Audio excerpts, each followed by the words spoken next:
Yeah, so my name is Shiva, and I come from Switzerland a long time ago. I used to be into science and as a geologist in academy, and then I started diving into the spiritual reality, meditating really hardcore and going into all that. And so this was like 30 years ago, and I've been in this path since then. So it's both on personal development and spiritual training. There's a field which is the personal development reality, the self-help, which doesn't necessarily touch on the mystical dimension of life. This is more like developing a personal vehicle that really functions well to be able to manifest what you want in life. And when we touch on the mystical dimension, which is the Tantra field, and spiritual development, then we touch on something where suddenly we start playing with magic, we start playing with the divine, we start playing with the invisible. And so that's the moment where we enter into that awakening stage. And so both of these realities I've been playing with. It was mainly the field of coaching and personal development for about 10 years, between 2000 and 2010, and over the last 10 years it has been more activating the spiritual dimension of all that. Wow. It's so interesting to hear that you had originally gone into the field of science, right? That was like, and then the switch to spirituality. And what is the drive behind this? What made you want to go deep into this work? Was there a challenge that you resonated with in your own life that puts you down this path? It was not coming from a challenge, it was coming from a natural drive, interest. Curiosity. Yeah, curiosity. It was like, I want to figure out my life, I want to figure out the mind. I would write, in introspection, I would write ideas and things like, personal development things and spiritual development things, and I would be like, there must be answers to all these questions. And so when I started meditating, the more I was meditating, the more it was giving me momentum. And I started practicing yoga very early when I was 15, 16. And so all that was a very natural progression. And when I look back, the pathway of my destiny was very clearly traced.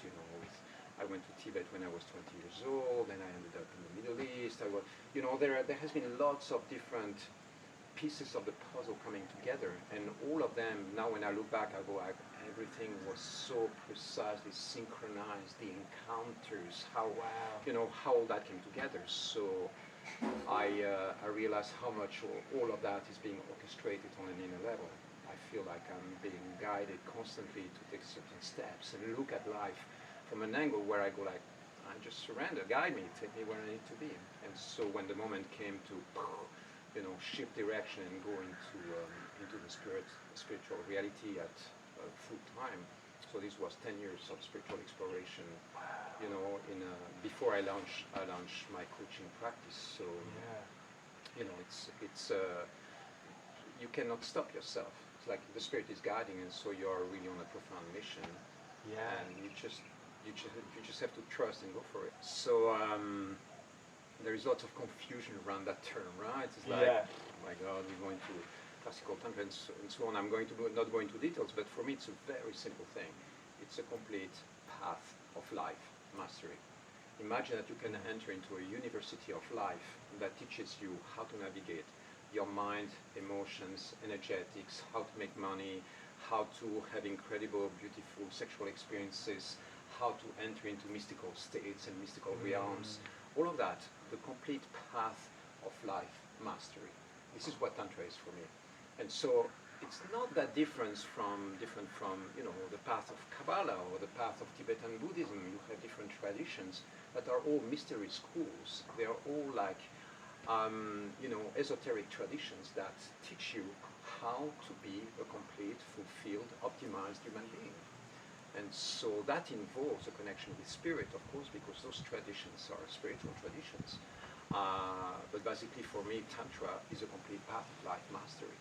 And that's the way I define it according to my experience. So after going to the Himalayas, I spent time in caves, and I go like, I feel this field of energy that has unlimited potential. That's for me Tantra, and it merges very much with the field of yoga as well. So, and then it transmits itself slowly percolating down in the form of different streams and different traditions, and then suddenly you have a field of Tantra Tantra that we know as a manifested reality. But before that is like this field of energetic potential that is a pure spiritual reality.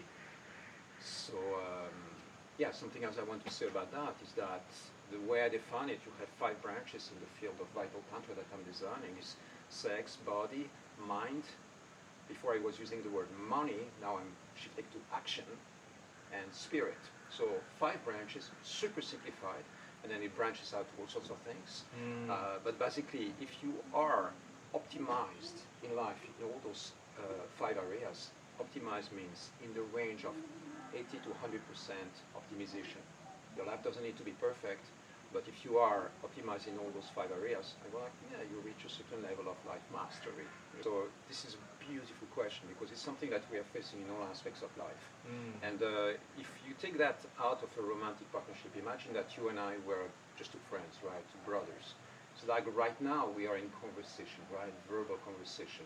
Our energy is in our, limbic or energetic resonance is kicking into a certain extent. But there is a part of me that doesn't fully know you on an energetic level or spiritual level. So if we want to deepen that connection and expand the field of our energetic emotional potential, without having, I'm not gay, I'm not, we are not engaging sexually, but we can still merge our energies on a profound level. What are we going to do? Soul sex.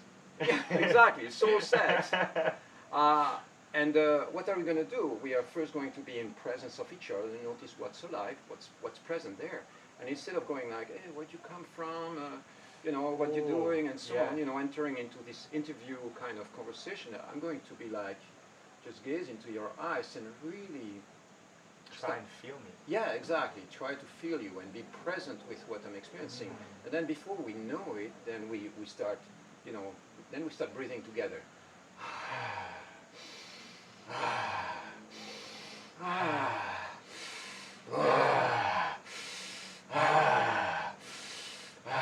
And then before we know it, we go like Kala Jaya, Kala Jaya, Kala Jaya, Kala Jaya, and then we go into the heart.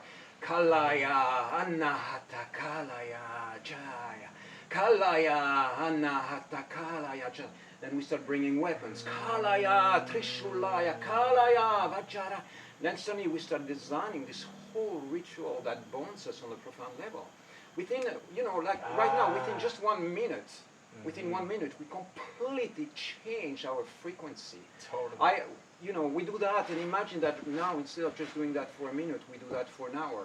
Yeah. Or we take off to the Himalayas for like a month and do practice every day. Within a couple of hours or a couple of days, we will be in soul-merging experience. Wow. Because we engage the spiritual reality, we engage the tantric spirit. So when we sing the mantras and we go, Kala Jaya, what we're saying is, tantric spirit, here are 2 human beings who want to connect and bond at a profound level. Teach us how to open our hearts and release the fears, stop the rivalry and the competition, and enter into this profound field of resonance. If you and I have to go to war about something, or we have to launch a business together, I want to know what is in the core of your being. What is at the very core of this man? We are going to partner for the next 4, 5, 10 years.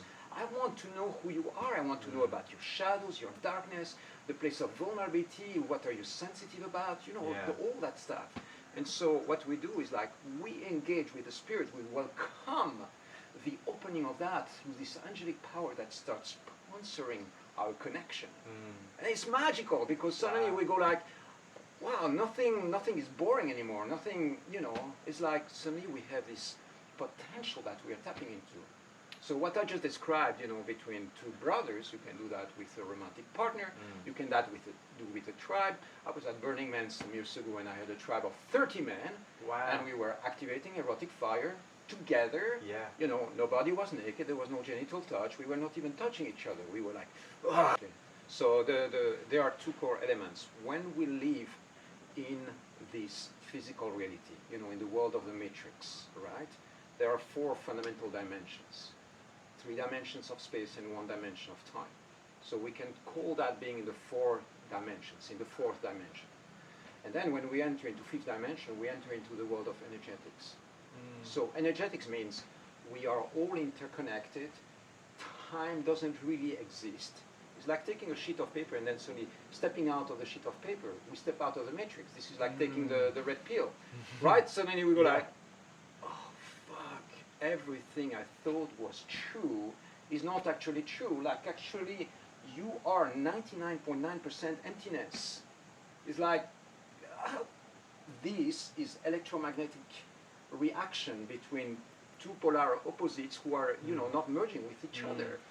Most people in the West think about Tantra, they would think about sensual and erotic gratification, how to have better orgasm, shall I ejaculate or not? These questions. I thought, this is really important, but it's way, way deeper than that. Yeah. It's like it's profound. And so when, again, if you and I start connecting on an energetic level, for instance, come over here, come closer, and we're going to merge our third eyes, right? This is the greeting in New Zealand. This is a profound ritual. We start breathing together.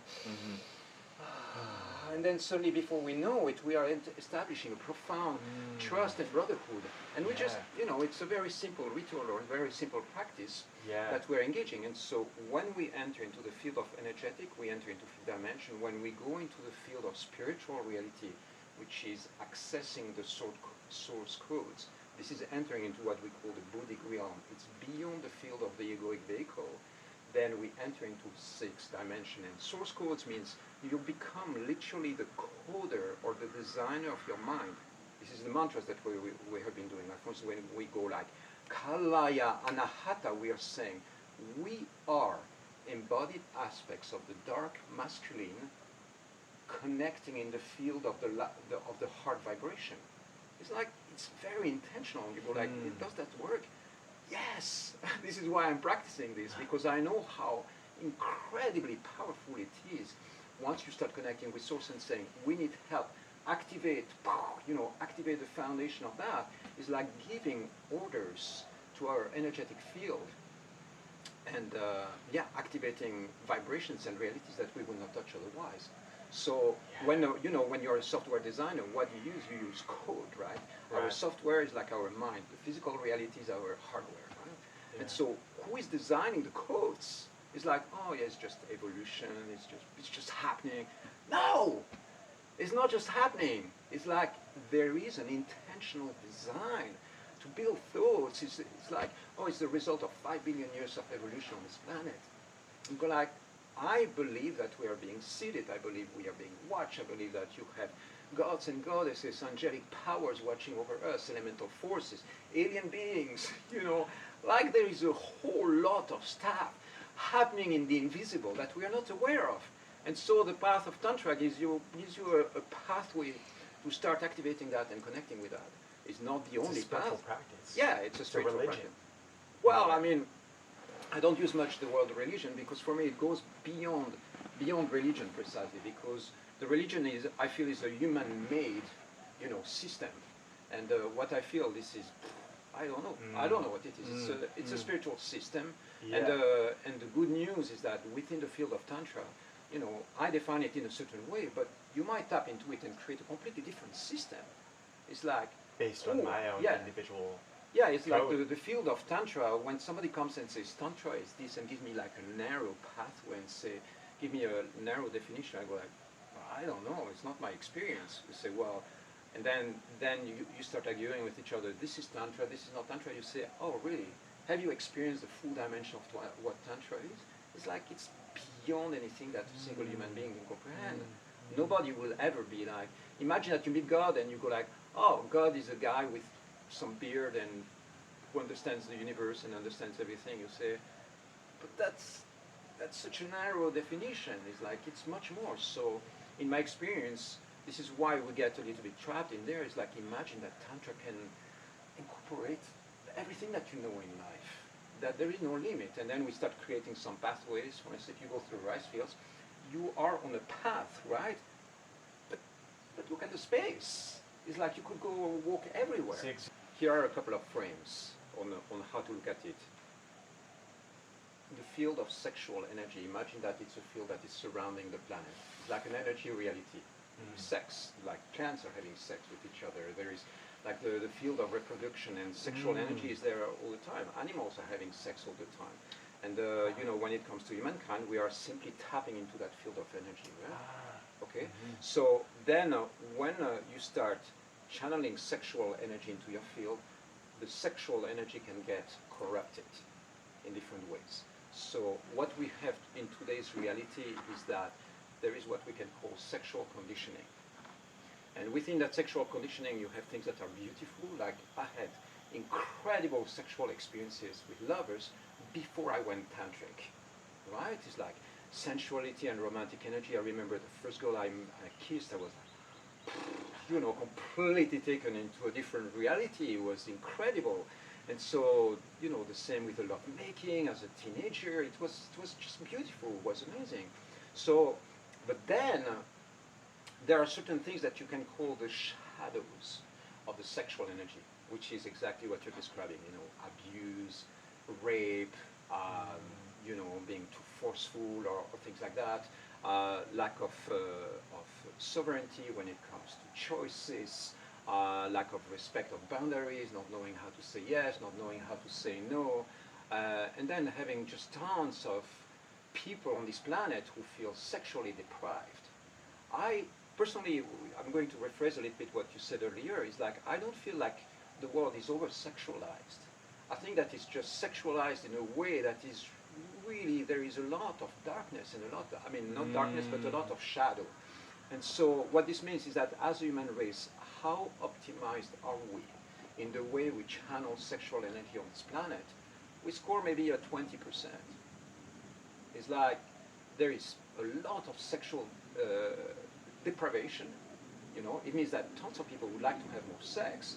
If they had a partner, and if they had somebody that they can really merge with and play with. And so if I look into the field of my friends, I say, how many of you would actually like to have deeper, more profound sexual experiences? I guess it's like most people would like that.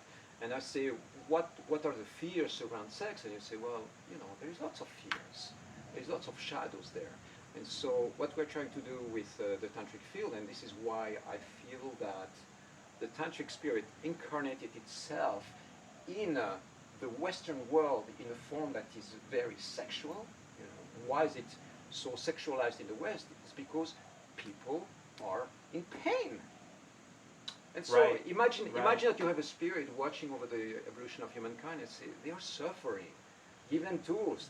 Teach them on how to have a better time or a better experience. It's harmonizing a certain field. So the field of sexual fire and sexual energy. And so what this means is that when you start engaging with somebody, you create synchronicity, synergy, and then you start bonding, you start energetically connecting with the person, you go really slow, you observe what's happening, and simply you bring a certain awareness. So it's a sexual awakening. Awareness. You bring awareness, and it's sexual awakening. It means that you wake up to realities about sexual energy where suddenly you have sensations that you never experienced before, where suddenly you realize that you can bond with somebody on an energetic level after doing a series of rituals and singing a couple of mantras, and suddenly you are in this like soul-merging experience with somebody that you just met. And you go like, wow, we just met 1 hour ago and we are going deeper than most marriages will ever go in an entire lifetime. Wow. Huh. Yeah, that's crazy. I know it's crazy, but dangerous. It's a dangerous power to have. the thing that excites me is that we have all this potential and all these energies are ready to engage into our lives. So when I have a couple coming here and we do a few practices, it's just like beautiful to see the resonance that kicks in and how easy it is actually to open those doors once you create the safety and safe space and you have a few very simple techniques like what I'm talking about. It's like just breathing techniques, a few mantras, a couple of touch practices, and then boom, you're launching that, and then you start engaging into free flow. It doesn't have to be structured, it doesn't have to be mentalized, but in the beginning it helps to know a few new chords. Both men and women become divine beings. So when a woman who is tantric makes love to you, it's like she's making love to a god, to a divine energy, and the same the other way around. And so that really changes. Have you ever been looked at and a woman saying to you things like, that project in your field the divine reality of who you are. It's like activating your universal identity. Wow. And so, Yeah. like think about that. It's like the way people look at you or the things they say to you is going to influence you profoundly. A man or a woman has the power to activate inside of you very profound divine codes, a remembrance of your universal identity. Your divine potential. Yeah. And so you've got your egoic vehicle, but then above that, soul, your spirit, what am I talking about? This is the reality that is present, that is eternal, that is infinite. And so when somebody looks at you from that angle, suddenly you enter into, wow, you start believing in aspects of yourself that you would not see otherwise. And so, the whisper practice that we did before, if you whisper into the ear of a woman, it's like, you're divine, you're pure feminine essence, pure magic, you're a channel to the divine. It's like, the more you repeat those words, the more they become a reality. The more they start like overlapping with the traditional matrix, with like, oh, you're just a mother, you have to take care of your kids, you have money, all the practical things that the matrix requires. So then you enter into, I am divine essence. I am a purely spiritual being. It's like you start engaging into a narrative that changes your perception. The fourth thing is that when you are connecting with a conscious tantric partner, then you become agents of evolution for each other. Okay? You become karmic or dharmic agents. It means that you are going to solve the karmas together, and then you are going to activate the dharmas, the future, and the destiny lights, and you become conscious evolutionary designers for each other. You become an agent of evolution for your partner. And so it means that when I meet a new lover, I have a partner, I say, I want to be an agent of evolution for you. I want to to evolve the shit out of you. Not because who you are right now is not good enough, but because I want to be a catalyst who is going to help you see things of life, of yourself, that you would not see otherwise. So through the mirror of each other, you start like being like, this is why it's so incredible when suddenly you have also shadows or things coming to the surface that we, label as bad or good. You have to look at that. You have to unveil the mysteries of humankind. And when you can do that within a partnership, you're like, oh my God, everything starts being speeded up. Because it offers a container on how to experience and experiment with all that. Just one more thing to finish this conversation, and it is especially for all those tantrikas who are into the classical realms of tantra. The thing I want to do is really honor every single teacher who came on this planet before us and activated the pathways of what we know as being tantra on this planet. And you have probably 1,000 teachers that have been forgotten, that disappear. There is no record. We are talking about 1,500 years of evolution in India and in other parts of the world, and there is so much richness in there. And so if you are somebody who is in the field of classical tantra, more than what we're talking about, this is Nava Tantra or Neo Tantra, a little bit more, what I want to tell you is that I completely honor every aspect of Tantra. I've been singing mantras, I've been diving into Vedic scriptures, I can write in Sanskrit as well, so I want you to know that we are not forgetting about that part, okay? This is precious and it's an important aspect of the field of what I believe in. I find a tremendous amount of beauty in singing, Vedic scriptures and diving deeper into other other scriptures as well. And I feel like there is a place for everything in the field of what we are doing.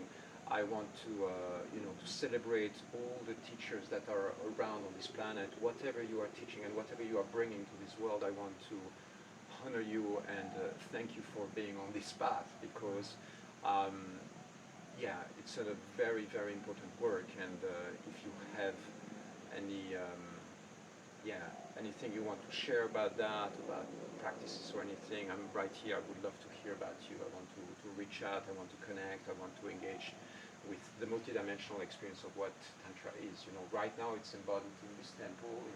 You know, I'm singing mantras every day, but I could also as well be lost in a cave in the Himalayas for the next 20 years, and that would be tantric as well. So I want to honor, you know, whatever path you are following, and let you know that it's all part of the divine experience.